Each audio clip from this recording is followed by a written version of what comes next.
Bonsoir à toutes et à tous, nous sommes le mercredi 5 juillet, soyez les bienvenus sur Monaco Info. Voici les titres qui seront développés. Nous décrypterons avec Isabelle Bonal les résultats du bac. Je le rappelle, 97,6% de taux de réussite au premier tour, toutes séries confondues. Le directeur des ballets de Monte-Carlo nous concocte depuis un moment la deuxième édition de la fête de la danse, de ce samedi midi à ce dimanche midi. Jean-Christophe Maillot nous donnera le programme de ces 24 heures de déhanché et chaloupé où tout le monde peut participer. Nous reviendrons sur une soirée hommage au prince Régnier III à travers un très beau documentaire de Yann-Anthony Noguès qui a été diffusé en avant-première au Grimaldi Forum. Le site Handiplage du Larvoto a ouvert ses portes ce mercredi, tout comme du côté du Yacht Club avec la 10e édition du Monaco Energy Boat Challenge, tout comme au Fort Antoine avec la nouvelle édition du Théâtre du Fort Antoine et le premier spectacle mardi soir intitulé Apocalypse Inc. Et nous ferons un petit tour du côté du Stade Louis II où le capitaine de la Roca Team organise en ce moment même un summer camp pour les jeunes avec sa Yacademy. Cela restera l'un des temps forts des commémorations du centenaire de la naissance du prince Régnier III. Un film documentaire retraçant la vie du prince a été projeté pour la première fois mardi soir au Grimaldi Forum. Intitulé Régnier III par lui-même, il a été salué par une salve d'applaudissements et a suscité beaucoup d'émotions chez les spectateurs. Le récit de Patricia Navarro sur des images d'Olivier Bonello. C'est un destin, c'est la mission hors norme d'un chef d'État dont le mandat est celui d'une vie, d'un homme qui a tracé un chemin pour assurer la pérennité de son pays, que retrace le documentaire Régnier III par lui-même. Les spectateurs qui ont assisté à la première projection au Grimaldi Forum de ce film hommage ont été tenus en haleine par ce parcours digne d'un scénario de film ponctué par de nombreux bras de fer et en toile de fond la volonté sans faille d'un homme et ce parti pris, faire du prince Régnier III le propre conteur de son histoire. Vous savez, le métier de prince est un métier isolé, solitaire. On a écouté toutes les interviews qu'il a données durant ses 56 années de règne, entre 1949 et 2005. Et à partir de là, c'est lui-même qui raconte son histoire, à partir des archives, que ce soit son enfance, son début de règne, son combat avec les généraux de Gaulle ou encore avec Onassis et puis évidemment la construction de Fontvieille et l'adhésion à l'ONU. Et au fil du récit, au gré de cette vie, on découvre un homme opiniâtre, animé par une quête de respectabilité pour Monaco et la volonté de réaffirmer à chaque point de crispation avec la France la souveraineté de son pays et son indépendance. Je pense qu'il y a beaucoup de gens qui ne pensaient pas que voilà, ça a été aussi difficile pour lui et il y croyait. Et voilà, c'est ça, c'est toujours croire en ses rêves. Et c'est vrai qu'il a fait de Monaco une grande famille. Cette grande famille monégasque qui était bien présente au Grimaldi Forum, une salle comble pour rendre hommage au prince Régnier III et entourer la famille princière, très émue à l'évocation de ce père et grand-père dont l'œuvre restera majeure. Ça fait tellement longtemps qu'on ne l'a pas entendu et ça rappelle des souvenirs, des bons souvenirs, des bons moments passés et tout ce parcours de sa vie, ça peut être qu'inspirant aussi pour nous aujourd'hui de le revoir et de le réentendre. Donc c'est un super moment pour nous tous, toute la famille. Ce documentaire est l'aboutissement d'un an de travail au cœur des archives du Palais et de l'Institut audiovisuel. Beaucoup de fierté puisque c'est 25 ans de travail qui se concrétisent au sein d'un film où on a pu apporter le meilleur des archives que nous avons collectées. Le pari n'était pas facile à tenir. On savait le prince Régnier pudique sur son action, sur sa vie privée. Et à l'issue de la projection, les commentaires étaient unanimes entre émotion et sentiment de gratitude envers le prince Régnier III. C'est incroyable, tout a été dit, tout a été expliqué. C'est l'histoire et je suis tellement émue que j'ai les larmes aux yeux. J'ai suivi le prince pendant la moitié de son règne, 28 ans. J'étais à l'ambassade de Monaco à Paris. Et oui, c'est lui. Magnifique, émouvant, poignant et rien à redire. C'est beaucoup d'émotions parce que c'est toute ma jeunesse. Sur certaines images aussi, j'ai vu également mon grand-père avec le prince Régnier très jeune et voilà, c'est toute cette construction et puis en faisant partie du comité Régnier III, c'est aussi un aboutissement ce soir. Un accomplissement qui se traduira également jusqu'au mois de janvier prochain par de très nombreux autres hommages au prince Régnier III, dont l'un des tout prochains est une exposition à la salle du quai Antoine Ier intitulée « Le prince bâtisseur, une ambition pour Monaco » qui fait écho à ce documentaire. Et sachez que plusieurs autres projections de ce film documentaire sont prévues, le 24 août au cinéma d'été, puis le 25 octobre, le 15 et le 18 novembre au Théâtre des Variétés. Nous vous l'avons annoncé hier, les résultats du bac sont tombés avec 97,6% de réussite au premier tour, toutes séries confondues, et quasiment 80% de mentions, dont 18,6% de mentions très bien. Ça c'est pour la globalité. Plus dans le détail, dans la série générale, c'est 98,7% de réussite. Pour la série technologique, 98,1% des élèves ont été admis. Quant à la série professionnelle, nous sommes à 92,9% de réussite. Et pour développer tout cela, nous recevons le commissaire général chargé de la direction de l'éducation nationale, de la jeunesse et des sports, Isabelle Bonal, bonsoir. Bonsoir. Je viens de donner donc les résultats du bac. On peut parler d'excellence en principauté? Ben oui, on peut parler d'excellence avec 97,6% de réussite au baccalauréat au premier tour. Je suis très satisfaite. C'est un excellent score, d'autant plus que cette année, c'est la première année de la réelle réforme du baccalauréat. Donc, c'était pas si simple que ça de bien expliquer aussi bien aux professeurs, aux élèves, en quoi consistaient les spécialités et notamment le grand oral. Puis en plus, c'était après une année de Covid, donc de se remettre au travail. Je dois dire que vraiment, on a bien formé les professeurs se sont donnés corps et âme pour les élèves et les élèves ont été très méritants. Oui, comment est-ce que vous expliquez justement ces bons résultats ? Écoutez, par la formation, la détermination, le sérieux, le professionnalisme, aussi bien des professeurs que des élèves. Par exemple, la préparation au grand oral, tout le monde se faisait un champ d'encre au sujet de cette préparation. Je peux vous assurer que nos élèves ont obtenu d'excellents résultats, voire même des 20 sur 20, et on en a eu vraiment un très grand nombre. Et je suis très satisfaite parce que dans n'importe quelle spécialité au grand oral, ils ont très très bien réussi.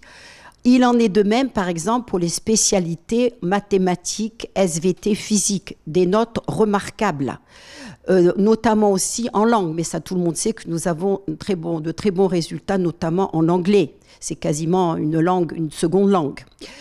Nous avons eu aussi des résultats un peu moins bons, mais quand même pas mauvais du tout. C'est notamment en littérature, philosophie, humanité. Ça, c'est plus difficile d'avoir des 20 sur 20, c'est certain, parce qu'il y a une partie arbitraire. Et donc, avec les professeurs qui sont remarquables, ça vraiment, ils ont fait tout ce qu'ils ont pu. On va travailler davantage, notamment cette spécialité ou la spécialité SES. Mais pour toutes les autres matières, on a eu des résultats extraordinaires et vraiment, je suis très contente. Et pour le coup, qu'en est-il du rattrapage? Combien sont-ils? Ça se passe quand? Ça se passe comment? Alors, nous avons 2 élèves en rattrapage en section générale, en série générale. Donc, les professeurs étaient déjà là le lendemain des résultats du bac, dès 8 h du matin. Et je peux vous assurer qu'ils ont préparé d'arrache-pied les 2 élèves qui avaient un oral à passer. J'espère que ça va bien se passer parce qu'ils avaient assez peu de points, voilà, peu de points à rattraper. Et nous avons aussi un élève en série technologique qui devait donc passer l'oral. Donc, j'espère que pour le lycée Albert Ier, on va avoir un très bon score. Pour le lycée FNB également, 2 élèves en rattrapage. Donc là encore, là on fait ce qu'on peut. Il faut aussi non seulement l'investissement des professeurs, il y est, mais il faut aussi de l'autre côté l'investissement des élèves et aussi qu'il n'y ait pas trop de points à rattraper. Pour la série professionnelle, nous avons 2 élèves qui doivent rattraper le baccalauréat. Nous avons 4 élèves qui ont raté leur baccalauréat professionnel. Mais je ne suis pas déçue et je vais vous expliquer pourquoi. Parce que nous aidons tellement les élèves en grande difficulté, comme les élèves qui sont dans la série section d'enseignement général professionnel adapté, ce qu'on appelle les SECPA. Avant, ces élèves arrivaient jusqu'en 3e, ils passaient leur brevet professionnel, ils s'arrêtaient là. Mais avec un encadrement personnalisé, des méthodes pédagogiques innovantes, un dévouement extraordinaire des professeurs. Oui, il n'y a pas de laisser pour compte, c'est ça? Non, il n'y a aucun laisser pour compte. Et ces élèves qui, voilà, on aurait pu imaginer qu'ils allaient s'arrêter en 3e, eh bien, on les a laissés aller jusqu'en terminale. Même si certains ont raté le baccalauréat professionnel, ils ont quand même réussi l'épreuve professionnelle. Et pour moi, c'est une victoire et je suis très fière d'eux également. On devrait avoir les résultats définitifs quand, là, pour le rattrapage?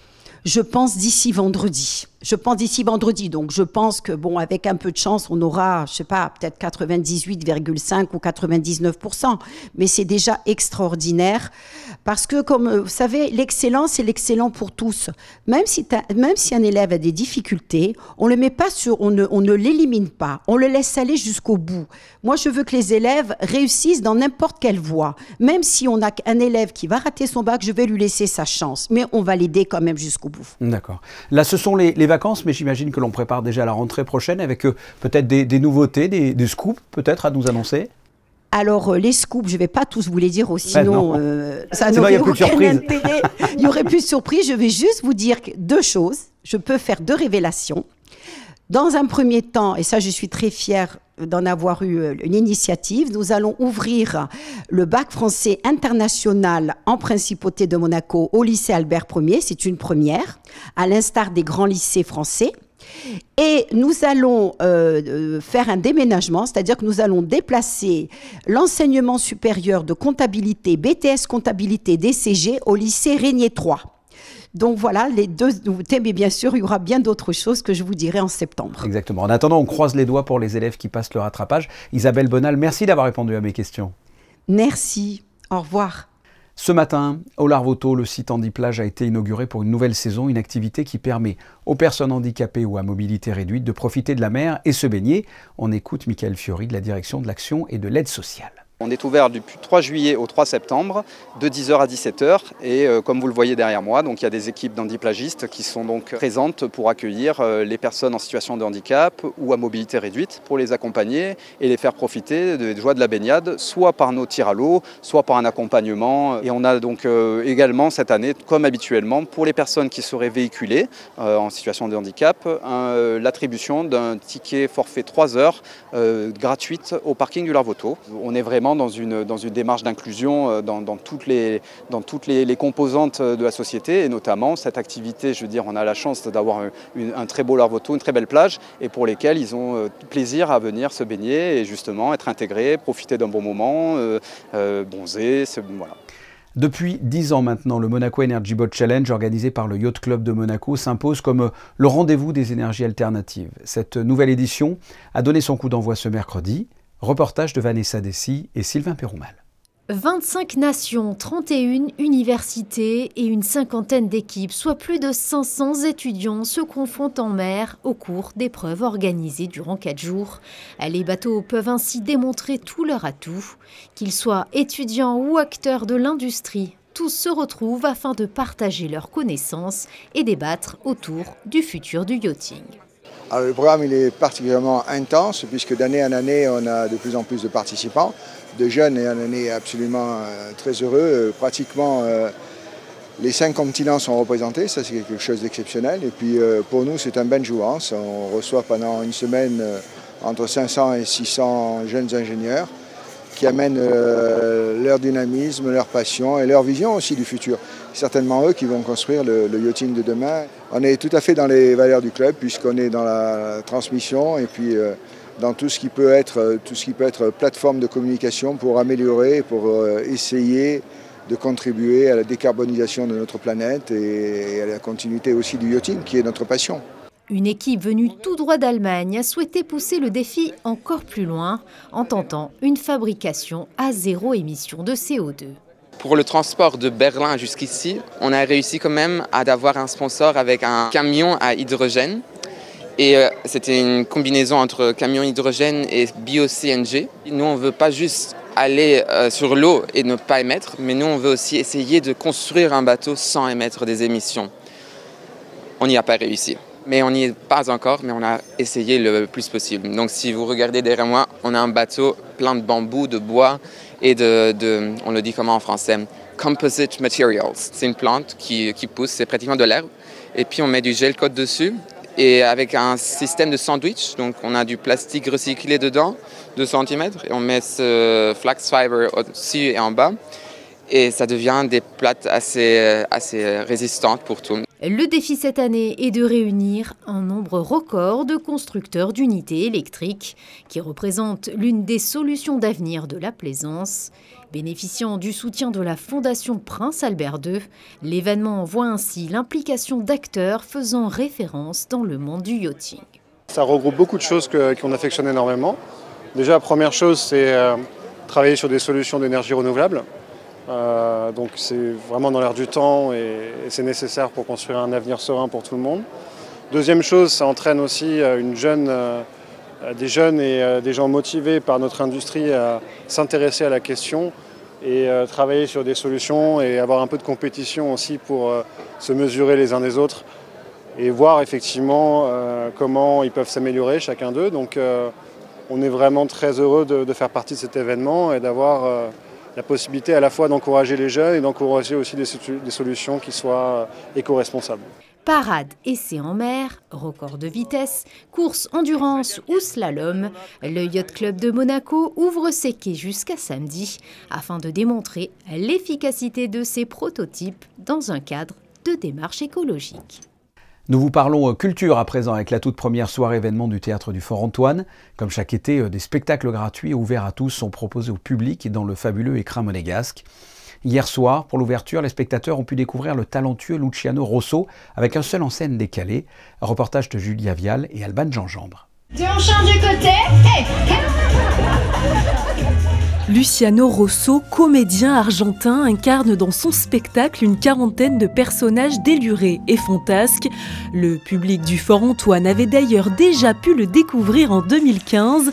Cette fois-ci, l'artiste a proposé aux spectateurs un voyage entre rire et larmes. Toutes les émotions que je peux. Rigoler un peu, de pouvoir... C'est un spectacle un peu mouvant, un peu poétique aussi. Donc, et moi, j'aime bien de travailler avec le physique et je crois que le public il aime bien ça. Faire vivre au public des moments intenses, soutenir la création et proposer un projet artistique novateur, c'était la volonté de la direction des affaires culturelles pour cette saison 2023. La direction des affaires culturelles a à cœur de proposer ce programme, ce festival du Fort Antoine, qui souhaite présenter à la fois le théâtre contemporain, la création contemporaine, qui souhaite également mêler les différentes formes d'art, la danse, la musique et bien sûr le théâtre. On va proposer du coup sur cette saison 5 pièces de théâtre, un concert d'Arthur H, on est très contents. Et également une soirée dédiée aux jeunes talents qui est ouverte aux 18-30 ans.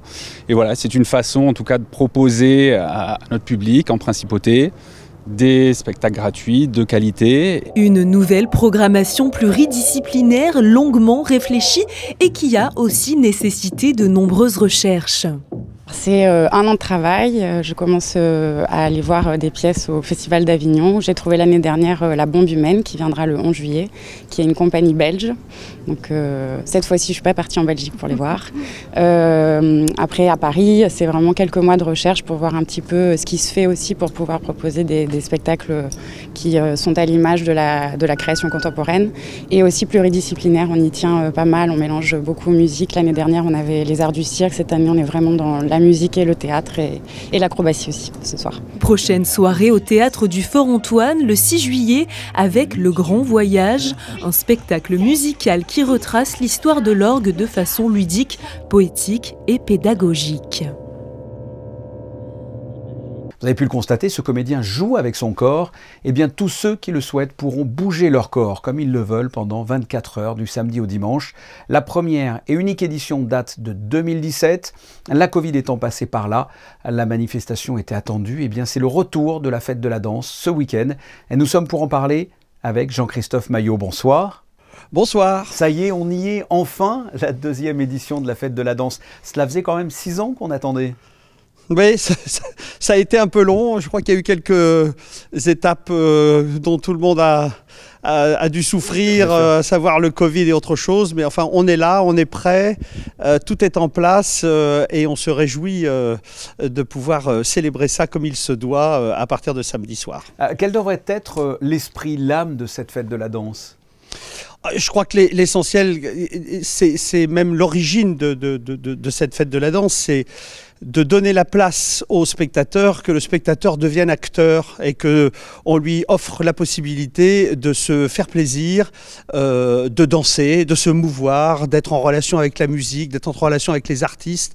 Mais enfin, les vrais acteurs de cette fête de la danse, c'est au public qu'on l'offre et c'est le public qui fera de cette fête ce qu'elle doit être, c'est-à-dire un grand partage, un moment festif, convivial, sympathique, réunissant tous les âges et permettant à tout le monde de se frotter à la possibilité de se laisser aller à danser sous toutes les formes. De se mouvoir comme ça. Ça va être 24 heures de show du samedi midi jusqu'au dimanche midi. Mettez-nous l'eau à la bouche. Que va-t-il se passer ? Il va se passer énormément de choses. Elles sont organisées entre la place du Casino et les terrasses de la salle Garnier à l'arrière. Il y aura évidemment des orchestres qui seront présents pour vous faire danser. Il y aura ce fameux marathon de la danse où on va avoir une vingtaine de couples qui se sont inscrits pour danser pendant 12 heures non-stop avec certains moments des épreuves qui vont permettre de les éliminer petit à petit en espérant que tout le monde arrive à tenir les 12 heures, mais ça n'est pas du tout sûr. Il va y avoir évidemment des présentations de danse du monde, que ce soit des danses tahitiennes, des danses africaines, du boogie-woogie. Il va y avoir évidemment de la danse espagnole avec un très bel ensemble de danseurs de danse espagnole. Il va y avoir du hip-hop avec Hervé Koubi qui va faire une démonstration assez exceptionnelle et qui, à chaque fois, quand les artistes professionnels seront présents, ils seront en contact avec le public et ils échangeront avec le public sous la forme d'ateliers ou toute autre forme. Il y aura Marion Crampeux qui est cette merveilleuse danseuse de pole dance qui sera présente et qui fera une nouvelle présentation avec un collègue à elle et qui présentera un pas de deux sur une barre de pole dance qui est assez rare. Et puis bien sûr il y aura les ballets de Monte-Carlo, il y aura les ballets de Monte-Carlo avec Antonio Castrignano qui avait mis le feu à la place du Casino, mais cette année on commencera avec Goran Bregovic et son ensemble des mariages et des enterrements. Incroyable musicien qui alors lui aussi sait mettre le feu sur une place et là je crois qu'à partir de 7 h le soir ça risque d'être extrêmement chaud et je crois que l'idée c'est ça, c'est vraiment qu'il y ait cette merveilleuse ambiance qu'on avait eue l'autre fois où je n'ai croisé que des gens qui étaient souriants, heureux, avec une forme de bien-être sur cette merveilleuse place du Casino qui est un endroit presque insolite par rapport à un projet comme celui-là qui est un projet populaire mais dans le très bon sens du terme. Avec un accès gratuit, hein. Accès gratuit, on peut se restaurer sur place. C'est cette collaboration entre le gouvernement princier, les ballets de Monte-Carlo et la SBM. La SBM a joué merveilleusement le jeu. Ils ont une proposition culinaire très abordable, ce qui va permettre aux gens de se restaurer sur place. C'est les petites choses qu'on a corrigées par rapport à la dernière fois. Je sais que la dernière fois, il y avait eu quelques soucis. Cette fois-ci, tout est en place. Je pense que vraiment là, on est prêt à fêter l'événement d'une manière assez exceptionnelle. Ça doit demander beaucoup de travail pour un grand nombre de personnes. Parlez-moi un peu de tout l'encadrement et toutes les personnes qui œuvrent pour le bon fonctionnement de la fête de la danse. C'est assez gigantesque. D'abord, il y a 250 artistes qui vont être présents entre les musiciens et les danseurs professionnels. Il y a évidemment toute l'équipe des ballets de Monte-Carlo qui a fait un travail... Je tire mon chapeau surtout à Josu Zabala et à Liliane Lamblay qui ont vraiment œuvré pour réunir toutes ces structures amateurs, autonomes qui seront présentes. Et puis évidemment tous les gens de la SBM qui ont fait un travail formidable, le gouvernement aussi, parce que pour la sécurité, pour mettre tout ça en place, c'était énormément de travail. Il faut construire toutes ces scènes, il faut venir tous ces musiciens. Donc oui, c'est une énorme organisation, mais je crois que c'est ce qu'il faut pour faire un événement de cette importance et de cette qualité-là. Oui, en plus j'imagine que vous n'y êtes pas pris la veille pour le lendemain. Hein. Non, je vous avoue même que cette fête était prête déjà pour la faire en 2020, mais les événements étaient ce qu'ils étaient. Et donc, on était relativement préparés. Il a fallu tout réajuster et tout réorganiser. Il y a évidemment des choses auxquelles on n'avait pas pensé. La rénovation du Café de Paris qui nous a obligés un peu à repenser les choses. Enfin, il y a des choses à adapter, mais enfin, il y a vraiment une grosse équipe et tout est prêt pour célébrer ça. On le rappelle, ce week-end, la fête de la danse du côté du Casino. On va s'y retrouver et nous diffuserons donc dans la journée de lundi à 19 h une rétrospective des meilleurs moments. Jean-Christophe Maillot, merci. Je vous en prie, plaisir, on vous attend. Avec plaisir, on y sera, on y sera. Une idée sortie à l'occasion de la Monaco Art Week, la Camille Art Gallery propose une exposition de l'artiste peintre panaméenne Olga Sinclair, Life in Motion, en soutien à l'AMLA, l'association monégasque pour l'Amérique latine. Cette exposition est à découvrir jusqu'au 4 août au 3 avenue Princesse Grace. Et du côté de la Place d'Armes, la mairie a organisé mardi soir une grande soirée américaine pour l'Independence Day. Au programme, pour ce 4 juillet, étaient proposés nourriture et musique américaine, initiation à la danse country et taureau mécanique. Depuis quelques jours et pour la première fois, la Yacademy ouvre ses portes en principauté. Ce stage de basket en présence du capitaine de la Roca Team, Yacouba Ouattara, reçoit plusieurs jeunes de tous horizons. Justin Adel et Alban Gingembre ont vécu en immersion une après-midi d'échange et d'entraînement. En une dizaine de jours, toutes les places étaient prises. 2 semaines de stage, le tout avec un encadrement assez spécial. Plusieurs entraîneurs, certes, mais c'est surtout la présence de Yacouba Ouattara qui intéresse. Le capitaine de la Roca Team, à l'origine de cette expérience, se transforme en coach pour quelques jours. Le but, c'était vraiment de partager avec les enfants. C'est une façon pour moi de redonner un peu au basket ce que le basket m'a donné et de donner aussi mon expérience aux jeunes joueurs parce que c'est quelque chose que j'adore en fait. Juste échanger avec eux et leur montrer, parce que moi j'étais à leur place aussi avant, et leur montrer qu'avec du travail, tout peut arriver. Pour cette première édition, 2 groupes de 40 enfants ont l'opportunité de suivre ce stage. Une immersion d'1 semaine pour chaque jeune, qu'il soit fille ou garçon, âgé de 11 à 14 ans. Je trouve ça sympa qu'ils pensent aux enfants qui font du basket aussi, et je trouve qu'il se rapproche beaucoup des enfants à l'âge auquel il a commencé à faire du basket pour les entraîner à continuer et pas s'arrêter, parce que je trouve forcément pas fort ou ce genre de choses. Je suis venue pour progresser et en plus j'avais vu qu'il y avait Ouattara, du coup ça m'a donné encore plus envie quoi. Ça me faisait plaisir de le voir et franchement je suis pas déçue, il est gentil, il communique beaucoup avec les enfants et ça c'est bien. Ce stage d'été semble satisfaire tout le monde. La volonté de proposer une nouvelle édition l'an prochain est déjà présente dans les esprits des organisateurs. Mais attention, à l'image de cette première session, les places partent vite. Quel temps est prévu pour demain? La réponse avec vous, Vanessa Dessy. Bonsoir. Bonsoir Fabien, bonsoir à tous. Le temps se dégrade avec des orages durant la journée. Les températures oscilleront de 20 à 25 degrés. Le soleil se lèvera à 5h53 et se couchera à 21h16 et nous fêterons les Mariettes. Merci Vanessa. Champion de France, 3e en Euroleague, il va représenter la France fin août à la Coupe du Monde et il propose un summer camp, on vient d'en parler. Avec tout ce qu'il fait, il mérite bien les photos de fin de journal. Le basketteur Yacouba Ouattara et sa Yacademy. Vous retrouverez demain ici même à la présentation Julia Vial. Je vous souhaite de passer une excellente soirée. À très bientôt. Au revoir.